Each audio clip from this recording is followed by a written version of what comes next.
So I would like to thank the Orthodox Chapter of Cornell for inviting me to address some of the key issues, in my view at least, facing the Orthodox Church today in its vocation to encounter history, society, modernity, and otherness. So you presented me already, but I'm going to put more details into the bio you just read. I think I need to tell you from where I speak. As you probably already guessed, from my accent, okay, I'm French, so I can shorten that. Born and raised in France, although my dad's family is Armenian, that's why my name, Kazarian.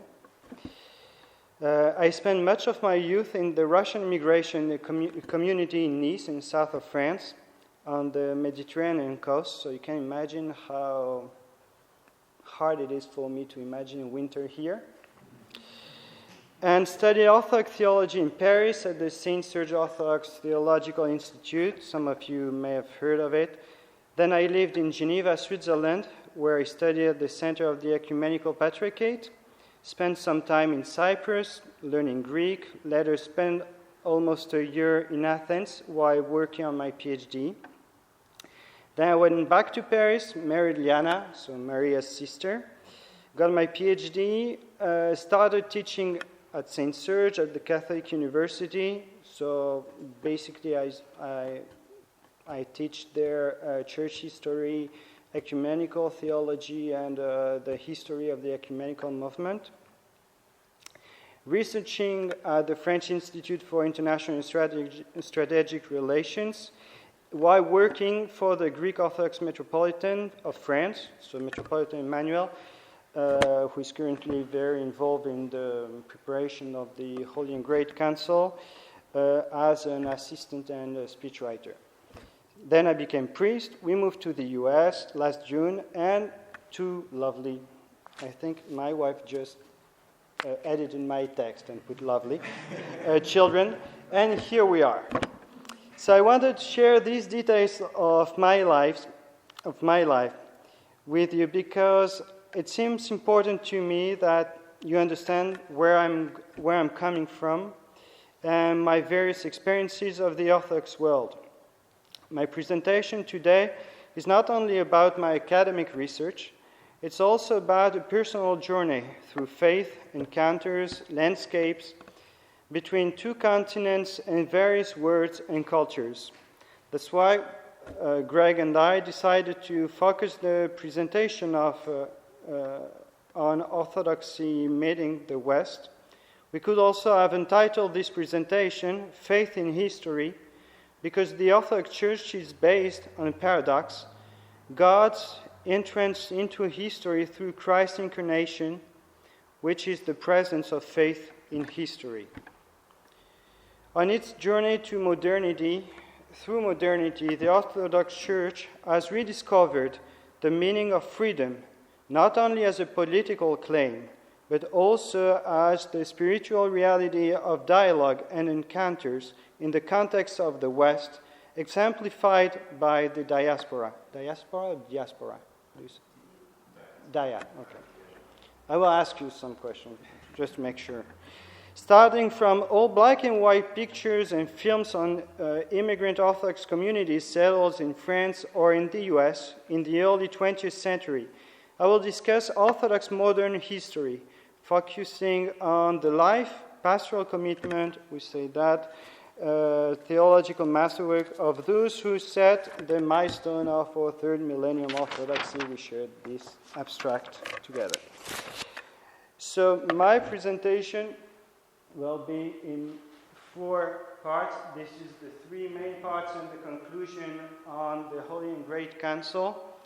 Due to the fact that Orthodox journey through history is intimately tied to person destinies, I would like also to highlight not only ideas, diasporas, the West, the revival of Orthodox theology, but also Orthodox figures shared in common between France and the US, Schmemann, Florovsky, people that started their theological career in France and then gave all the best they had in the US.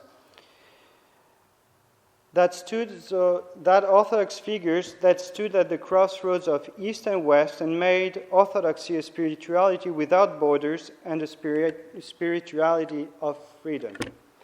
So my first point, so I can give you the slides so you don't have to, you're not taking notes, so that's perfect. The Orthodox Church is then a complex geopolitical reality and does not constitute an homogeneous bloc. On the contrary, the rise of irredentism during the 19th century has created the basis for constant fragmentation throughout the 20th century. A series of historical events have reduced the territory of Orthodox communities, leading local populations to live for the West, redefining the map of Orthodoxy. The events in question include the Russian Revolution, the exchange of populations between Greece and Turkey, the Ustashi massacres, the rise of communism in the Balkans, the beginning of the modern conflict in the Middle East, the invasion and division of Cyprus, the Lebanese Civil War, the Balkan conflicts, the collapse of the Soviet Union, the invasion of Iraq, the independence of Kosovo, the Russian-Georgian War, the Arab Spring, as well as the Syrian crisis, and more recently, the conflict in Ukraine. As you can see, the historic destiny of 20th century Orthodoxy is marked by the experience of totalitarianism. But Orthodox migrants transformed their exile into a providential reality in what we usually call the diaspora. Okay. Oh yeah, I put this map just to try to understand the reality and the demographic reality of Orthodoxy. So mainly based on the eastern part of Europe. It's not an accurate map in the sense that they put the Ethiopian community and as well as the Coptic community.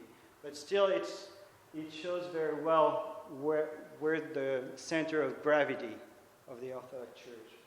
And as you see, the small dot in the US.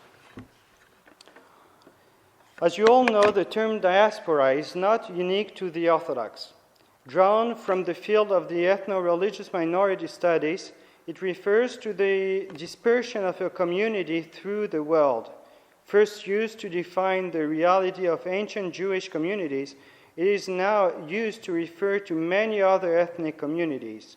In sociology, there are three categories used to define a diaspora. A, the claim of an ethnic identity. B, a structural organization, whether political, cultural, or religious. And C, the existence of a continuous relationship, real or symbolic, with the territory or country of origin. Theologically speaking, the notion of Orthodox diaspora is problematic on several levels. Although the concept has never officially been defined as such, I can come up with an unsatisfying definition. The Orthodox diaspora is the ecclesiastical organization of Orthodox communities outside of the traditional canonical territory of the Orthodox autocephalic churches. My first concern is that the concept of diaspora is an ethnic one and does not fully reflect the reality of the Orthodox Church.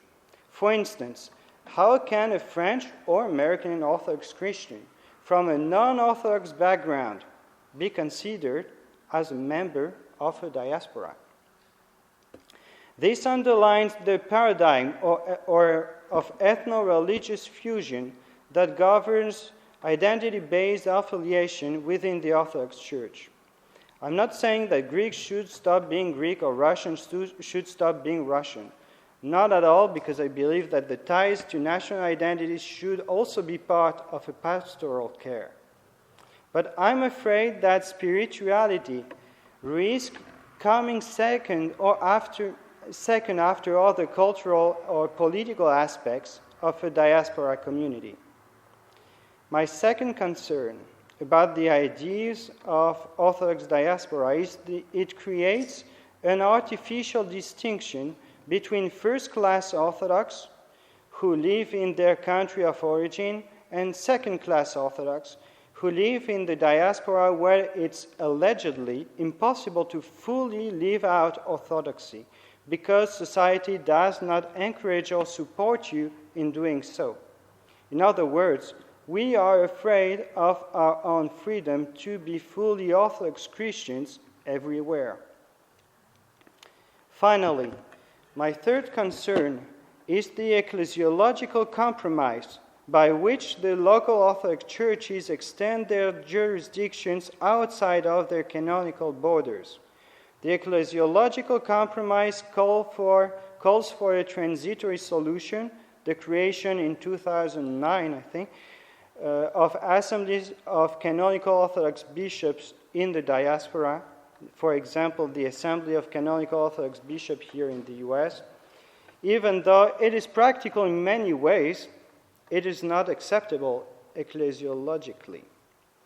But let's get back to history and set the scene of Orthodoxy to meet the West. I will take the liberty here of speaking not only about the Russian immigration, but more generally of the development and specificities of the Orthodox Church in France. The diplomatic orthodoxy of the 19th century, centered around embassies and a few expats, was succeeded by an orthodoxy of immigration. The upheavals of the Russian Revolution of October 1917 and the First World War shaped orthodoxy in France. Many Russian and Greek refugees fled to France. This migratory flow can be explained both by the traditional relationship between France and the Imperial Russia, as well as by the increased demand for labor in the 1920s. According to figures from the League of Nations, 400,000 Russians settled in France.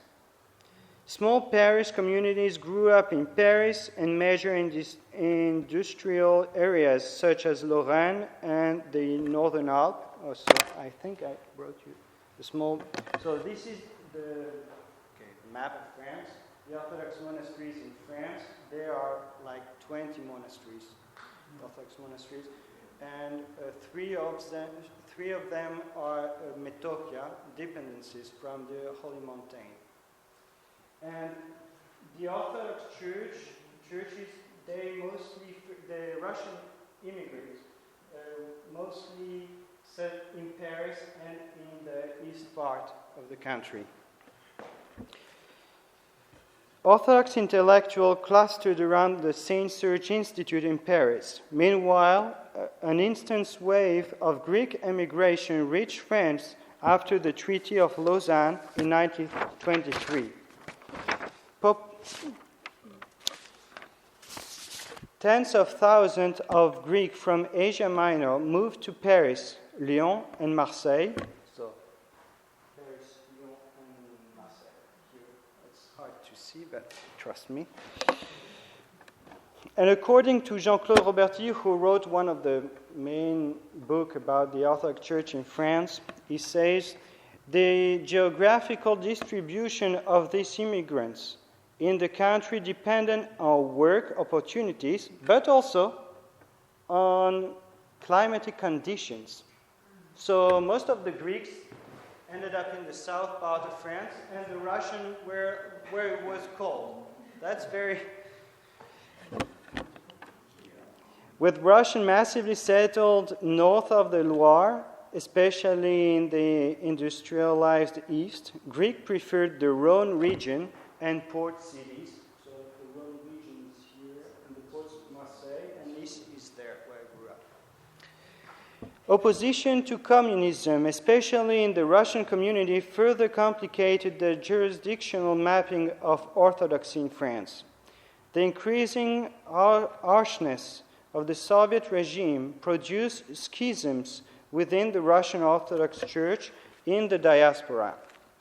In 1926, the Russian Orthodox Church abroad was founded. It was based in Sremski Karlovci, sorry about the Russian, in Yugoslavia, and only marginally present in France.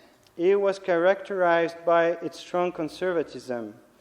The second branch of the Russian Church was represented by Metropolitan Evlogius. There is a very nice book about his memories, and I think it's translated into English, and it's a very interesting book. He was the head of the Russian diaspora in Paris, broke his ties with the Moscow Patriarchate, noting that the Patriarchate had lost its freedom, and requested the diaspora's attachment to the Ecumenical Patriarchate of Constantinople, giving it the status of exarchate, which is still the status that exists today. For example, the Saint-Serge Institute belongs to the Ecumenical Patriarchate through this exarchate. This exarchate brought together 2/3 of the Russian immigration, with the Cathedral of St. Alexander Nevsky and Saint-Serge Institute, both in Paris, and its main centers. Only a small group remained faithful to the Moscow Patriarchate for ecclesiological reasons, refusing to the right of the Patriarchate of Constantinople to govern the entire Orthodox diaspora. And that was mainly, I don't know if you've heard of him, Vladimir Losky was still very attached to the Moscow Patriarchate. For my friend Vassili Pneumatikakis, who just finished a PhD on the geopolitical aspect of Orthodoxy in France, the fragmentation of the Russian Orthodox diaspora into 3 different jurisdictions was the result of a crystallization of 3 different approaches to the Church and its relationship with the state. Around the time of the Second World War, there was a wave of economic immigration from the USSR, accompanied by a strong social commitment on the part of the local parishes, which came to the aid of the refugees arriving in France.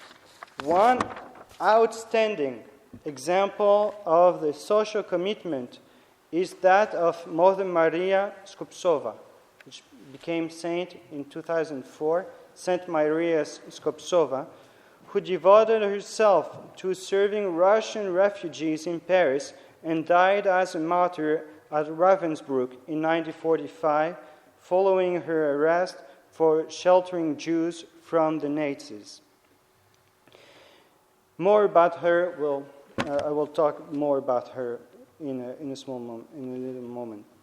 New waves of immigrants arrived from the Middle East after the war in Lebanon in 1975. Conflicts in Serbia, Bosnia, and Kosovo in the 90s increased the Yugoslavian Orthodox presence in France. In the late 80s and after the fall of communism, there was a new migratory flow for economic reasons. For Orthodox migrants, France is no longer a final destination as it was for the Russian immigration. It has become a transitional stage before leaving, for example, for America or Australia.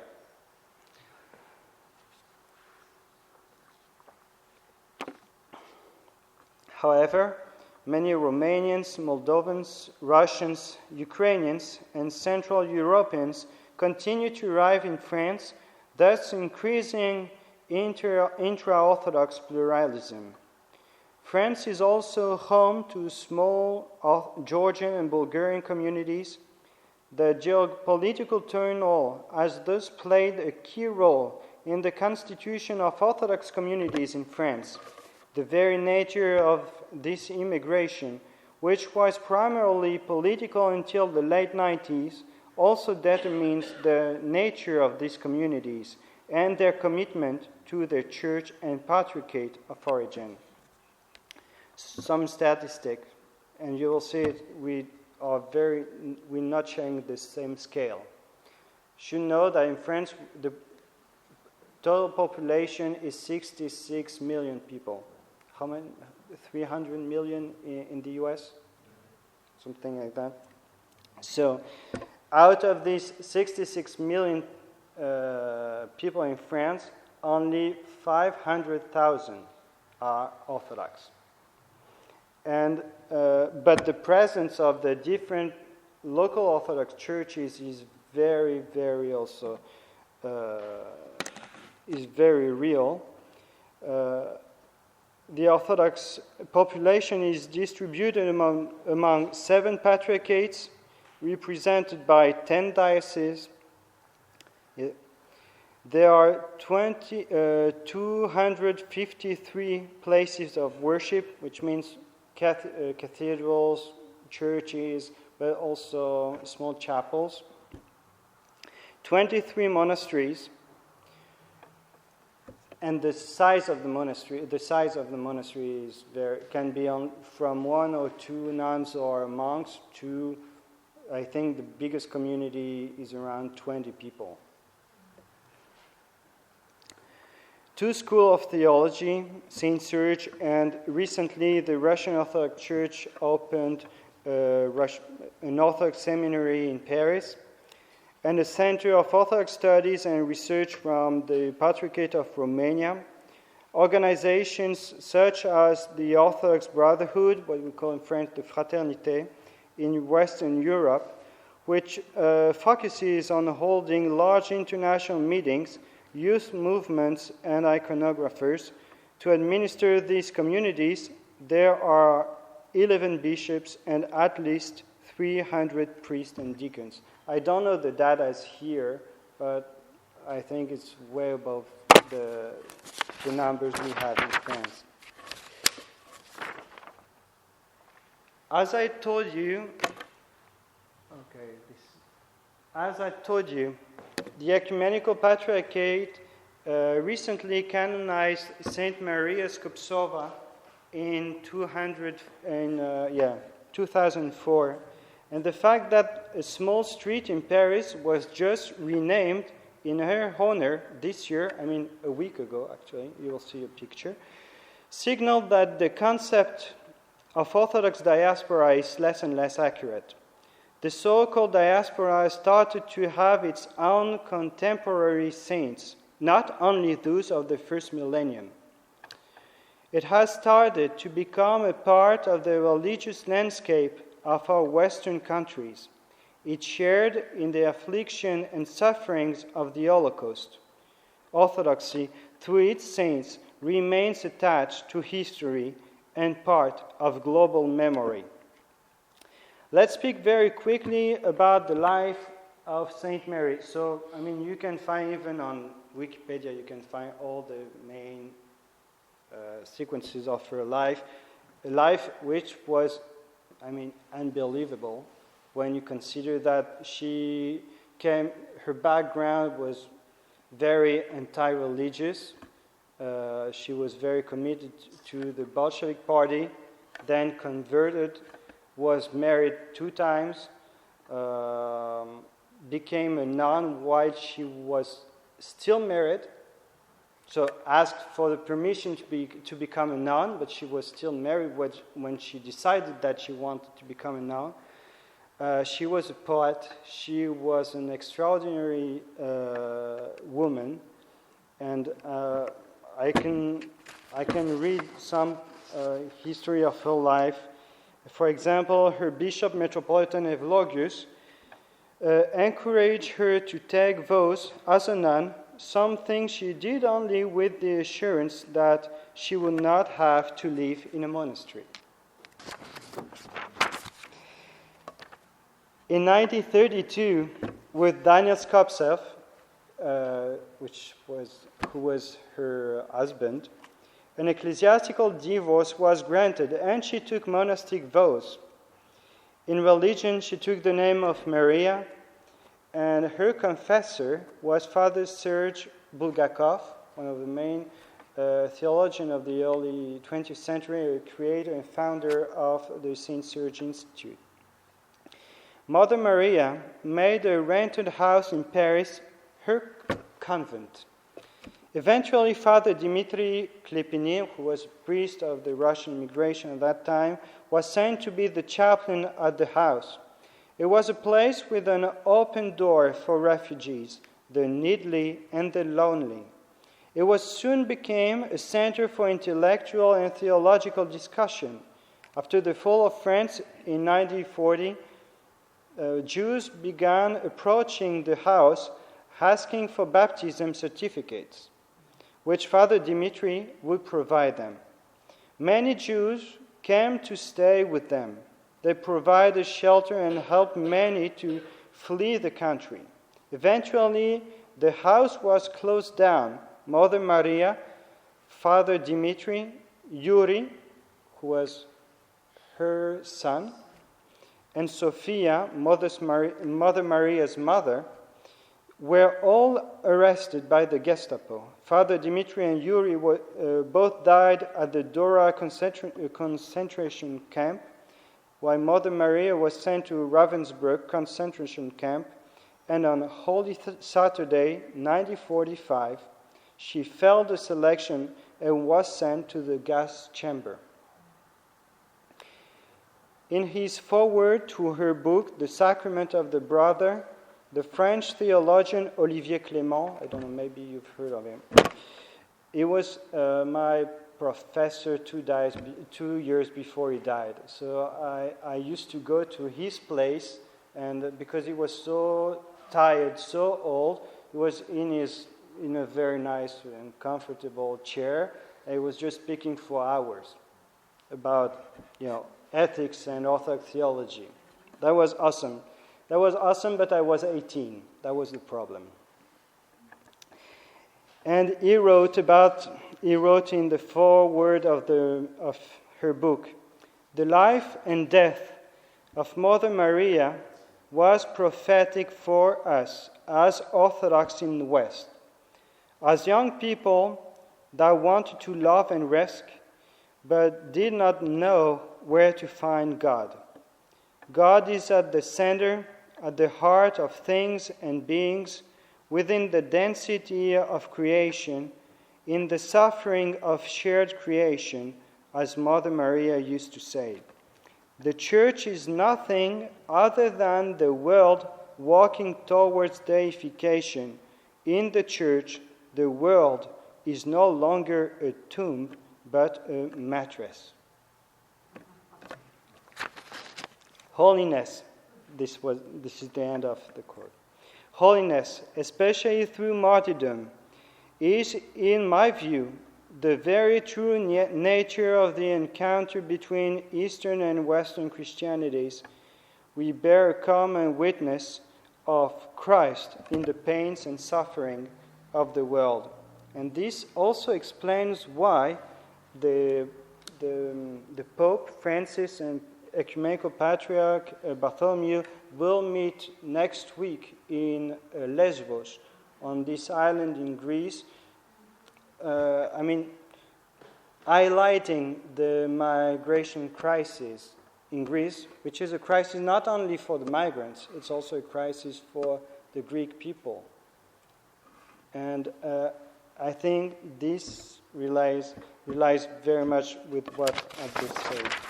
I wanted to show you also, I will show you a video of Mother Maria, which is kind of very interesting to see. Now we not only we have paintings of saints, we also have videos of them. So be careful.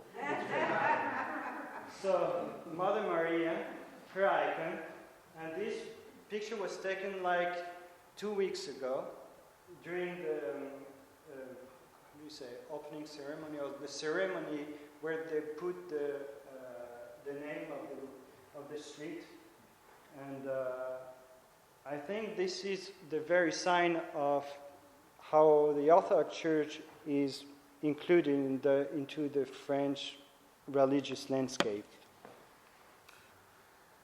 Now, I was talking about the encounter between the Western and Eastern Christianities. My second point, and of course, how many time do I have? Okay, whatever. As long as you are not bored too much, it's okay. My second point will be about the Ecumenical Dialogue, which is, of course, what also brings us today about the meeting between the West and the East. The Ecumenical Pact, the presence of the Orthodox Church in the West marks a new kairos in its relationship with other Christian churches and its ecumenical commitment. The inter-Christian paradigm changes not only because of the new reality of Orthodox communities standing face to face with Western theology and denominational plurality. The estrangement between Eastern and Western Christianity took shape over the course of centuries. The Schism of 1054, that's how I would say? Okay. Constituted a milestone of this separation, made definitive some 384 years later during the Council of Ferrara, Florence. What's interesting is the way we think the schism between the Orthodox and the Catholic Church during the 11th century is in fact a representation we inherited of the 15th century. So we also need to work on our representation of the schisms.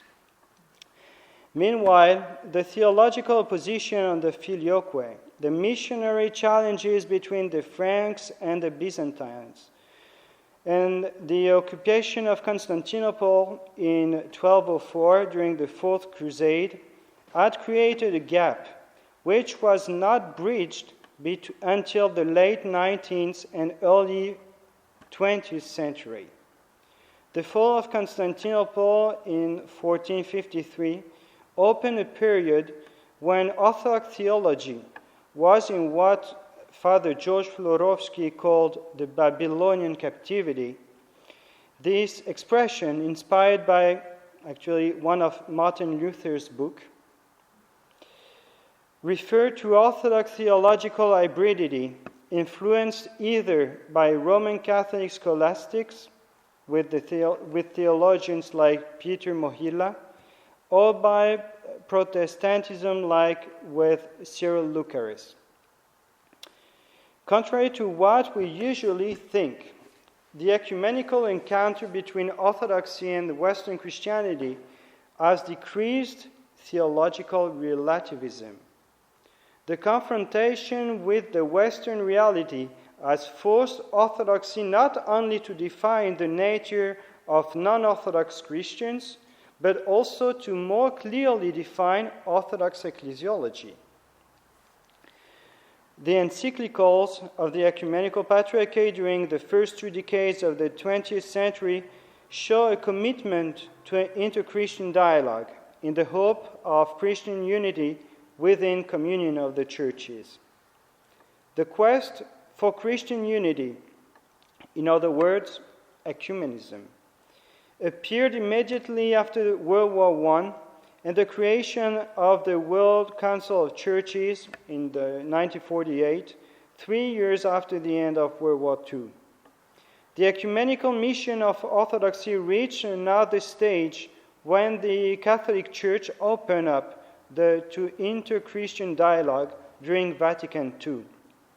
In fact, Pope John XXIII asked the Orthodox to send representatives to Vatican II, leading to a revival of the pan-Orthodox conciliar process.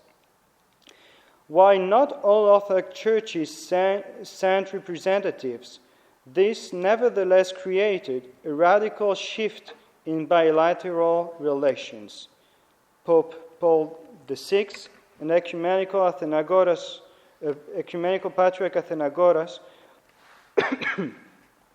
met in Jerusalem in 1964, and even more important, lifted the 1054 excommunications in 1965. While these did not open the door to Eucharistic communion, It created a positive and irreversible commitment between Catholics and Orthodox, journeying together from a dialogue of charity to a dialogue of truth. The theological encounter between East and West is happening in the new Orthodox context of the diaspora. To better understand it, let's take a quick look at the question of ecclesiology. The Catholic Church, for instance, developed the first clear lines of its ecclesiology during the Counter-Reformation in the 16th century. In opposition to the Protestant definition of the Church, the Orthodox Church waited until the 20th century to tackle the essential work initiated by theologians like Nicolas whose Eucharistic ecclesiology was also central in the Catholic dogmatic constitution of the Church, Lumen Gentium. He is in fact the only non-Catholic theologian referred in the documents of Vatican II. The encounter with Western Christianity and the West has also pushed Orthodoxy to clarify how it acknowledges other churches as ecclesiastical realities. I will not focus on what Afanasieff or even Metropolitan John of Pergamon have written. Instead, let's look at Father George Florovsky's comprehension of the limits of the Church. So this is, as you can imagine, a picture of Father Nicolas Afanasieff. So I don't have time to get into the details of Father George Florovsky. He was born in Russia, then moved to Paris, started teaching and studying in Paris, and then in the 50s he came to America, was the dean of St. Vlad, and I think he used to teach in very famous universities like Yale and Princeton. And so he's one, in my opinion, he is one of the most important Orthodox theologians of the 20th century. His life is closely linked to the history of the Orthodox Church and has been particularly influential on the meeting between East and West by redefining the sense of theological and spiritual borders. And what's interesting is to know that not only is the father of what we call the patristic revival, but he was also a very committed ecumenist. And today it's like there is a non-compatibility between these two sides. But he was able to synthesize this position. So I'm not going to talk about his life. We have main years here. He died in 1979. What I wanted to point out is an article he wrote in 1933, an article entitled The Limits of the Church, which is for me the best article ever written about inter-Christian dialogues and commitments and how we can deal with other Christians while recognizing or acknowledging their ecclesiality while being sure of our division. The vast body of Father George's work includes a 1933 article entitled The Limits of the Church. This article marks a turning point in the commitment to the revival of patristics and to the Church Fathers and their teaching as the cornerstone of the Church experience. His focus on the study of patristics was not purely historic. It was also a critical and philosophical journey toward an Orthodox spiritual identity. Being opposed to Western theological influences, you may have heard about an expression, a concept he he brought from the German philosophy to the Orthodox theology the concept of pseudomorphosis, the hybridity. Sorry? No, the hybridity in the change and transformation of the Orthodox theology influenced by the Western theologies. So it was also a critical and philosophical journey toward an Orthodox spiritual identity. Being opposed to Western theological influences, he followed the methodology of the 19th century Slavophile Alexei Khomyakov. If you read what Khomyakov wrote about Protestant and Catholics, I mean the most, let's say, conservative or traditional or anti-ecumenist here in the Orthodox Church are just kids compared to what he wrote, and realized the centrality of patristics in theology of the Orthodox Church. For the Church Fathers, the pragmatic borders of the Church are identical to the sacraments. Nicolas Cabasilas, a 14th century Orthodox saint, wrote in his commentary of the Divine Liturgy, "The Church is signified in the sacraments." And that's very interesting because, you see, in the 16th century, when the Protestant first started correspondence with the Orthodox Church, they translated what we call the Confessio Augustana, which was the main confession of faith of the Lutheran Church. And under the Article 7 of this confession of faith, there is a definition of what is the Church for the Lutherans. The Church is the communion of the saints, and I don't remember how it goes. And when Patriarch Jeremiah, the 16th century, in Istanbul, in Constantinople, answered to this very article, is just a list of Orthodox sacraments. And first, when I studied that, what is he talking about? They speak about church, and he speaks about sacraments. But this quote of St. Nicolas Cabasilas makes me understand that the Orthodox comprehension of the mystery of the Church is based on the sacraments themselves, and on the fact that we are called to, how would you say? To use the sacraments or to receive the sacraments.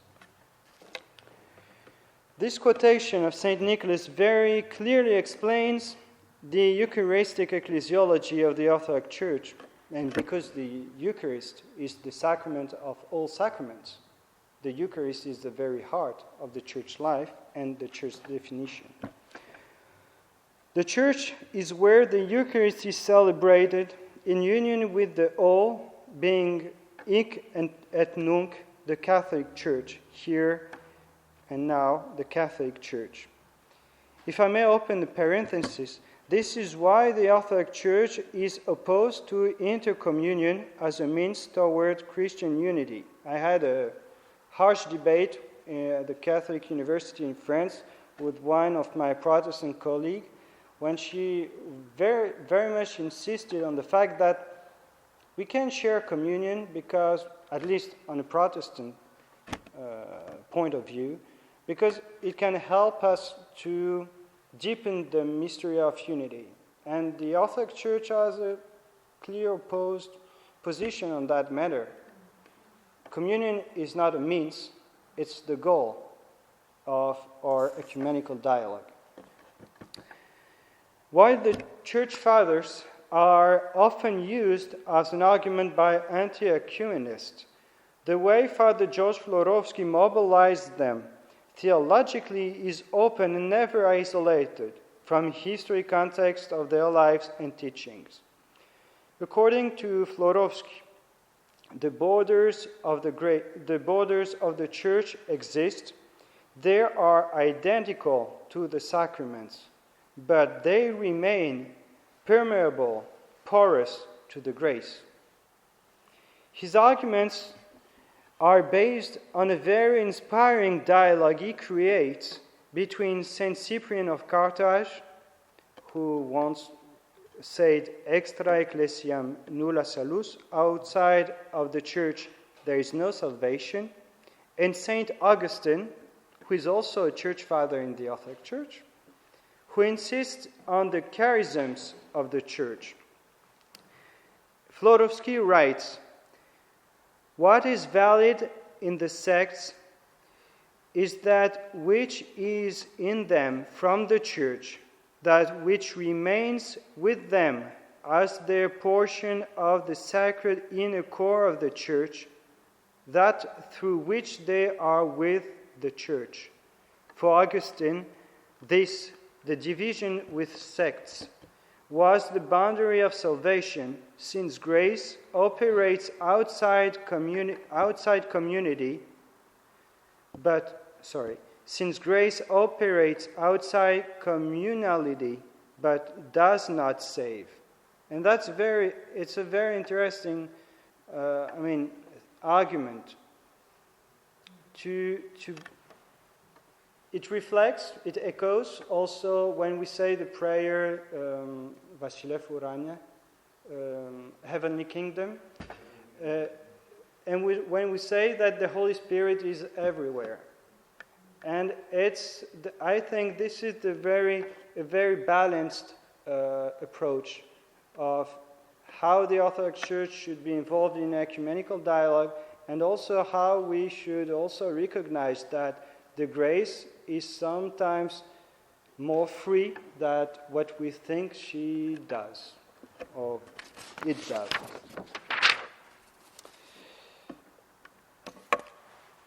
Third point, the Paris School.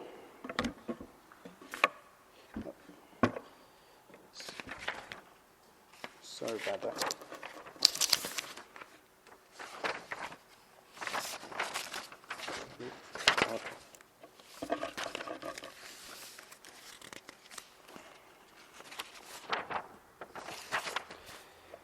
So you may have heard also of Father George Florowski's expression, Christianization of Hellenism, when he opposed the Harnack idea of the Hellenization of Christianity.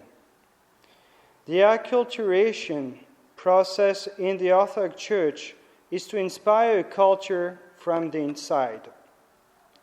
This process is an essential part of Orthodoxy's encounter with the West. It is also at the very heart of how Orthodoxy understands its mission. The fact that Orthodox theology became a vital expression of Church's mission in the world while being uprooted in a new context offered the conditions for the most fantastic renewal in Orthodox history. The Saint-Serge Institute of Orthodox Theology in Paris was founded in 1925 by Russian immigrants and the only school of Orthodox theology in the West for many years. Its vocation developed rapidly as the teaching of theology became difficult or even impossible in traditional Orthodox countries. Saint-Serge is usually identified with the Paris School of Orthodox Theology, which also inspired the creation of Saint Vlad in New York.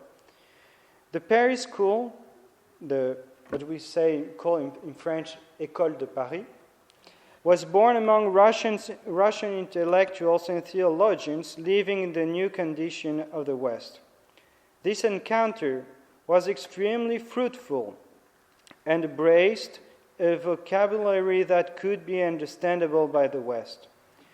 Thanks to their work, the Orthodox Church was able to overcome its fear of other Christian traditions by rediscovering its own core experience and self-understanding.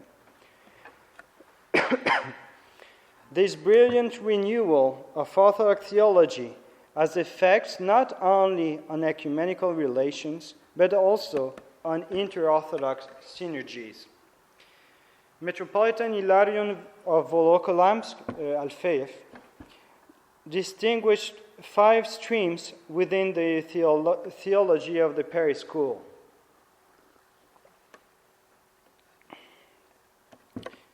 The patristic revival, associated with Archimandrite Cyprian Kieran, Father George Lorovsky, Vladimir Lovsky, John Meyendorff, and so on.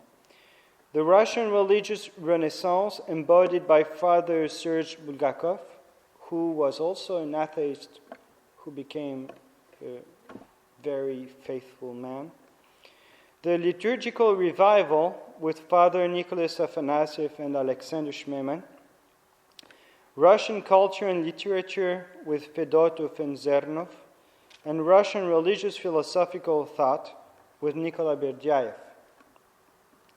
To these 5 streams, we should add the spiritual revival represented by Metropolitan Anthony of Souroz, who was in Great Britain, was in France and then in England. Then he got some problem with Metropolitan Hilarion of Faith and whatever.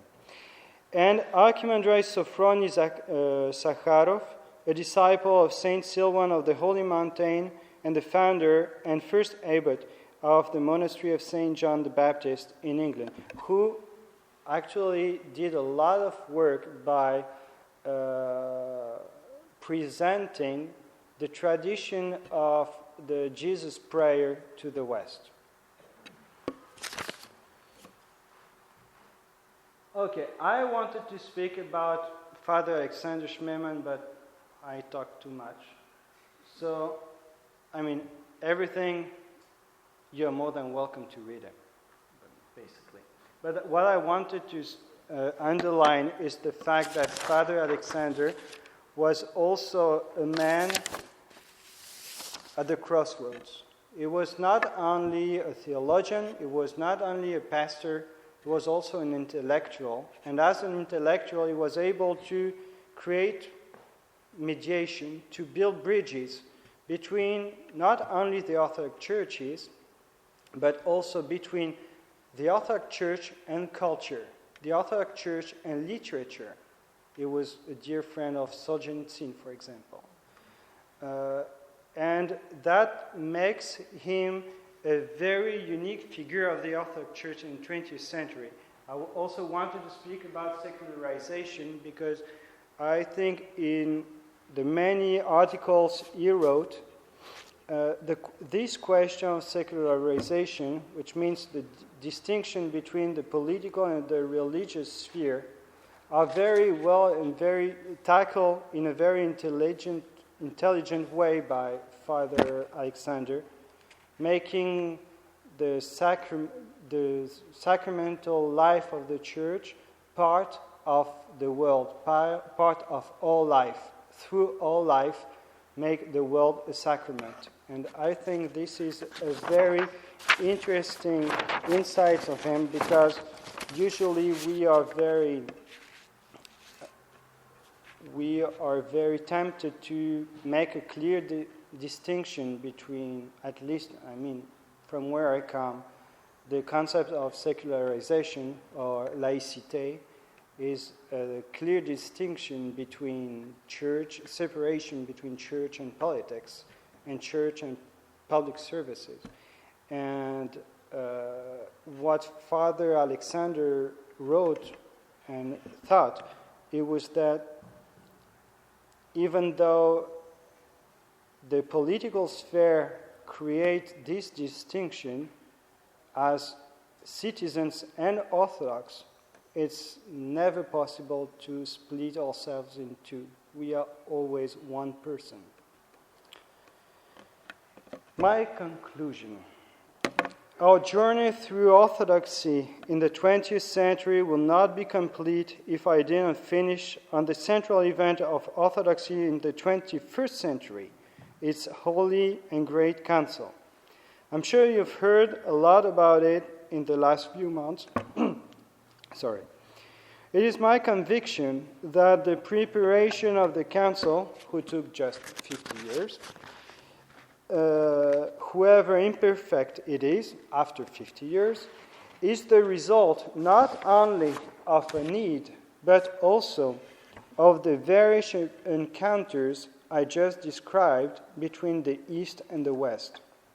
Migration, diaspora, ecumenical dialogue, the revival of synodality, which is the theological expression of inter-Orthodox synergy, and many other issues have shaped the Holy and Great Council. Many questions remain unresolved. Many voices have raised the limits of the 6 texts presented to the Council. I've written about the geopolitical resistance that is like a sword hanging over the church meeting. I just finished another article about the document, The Mission of the Church in Today's World, which is like the worst document I've ever read. Honestly, it's the mission of the Orthodox Church in the world is to put all the problems of the world into one document. You don't explain it. You don't clarify the position of the Orthodox Church, and you say that war is bad, justice is good. Compared to what the Catholic Church is able to produce, especially 1 or 2 days after the document that just came out from Rome about family and marriage, we need to be a little bit more serious than 5 pages of crap. A council is not only a sign of unity, but also a sign of freedom. We have to go back to the first council in the history of Christianity to understand that. The Council of Jerusalem in the book of Acts, chapter 15, is the prototype of the synodal life of the Church. Both parties listened to the arguments on whether or not Christians from pagan origins should follow all the Jewish rules of the Old Testament. Peter spoke, Barnabas and Paul shared their experience, James summarized everything before a statement was issued, in which you can find an expression used by all the subsequent councils. For it seemed good to the Holy Spirit and to us. Synodality is at the very heart of Orthodox experience as an encounter between the divine and mankind, shaping the encounter between East and West, an encounter where Orthodoxy has no borders. Thank you.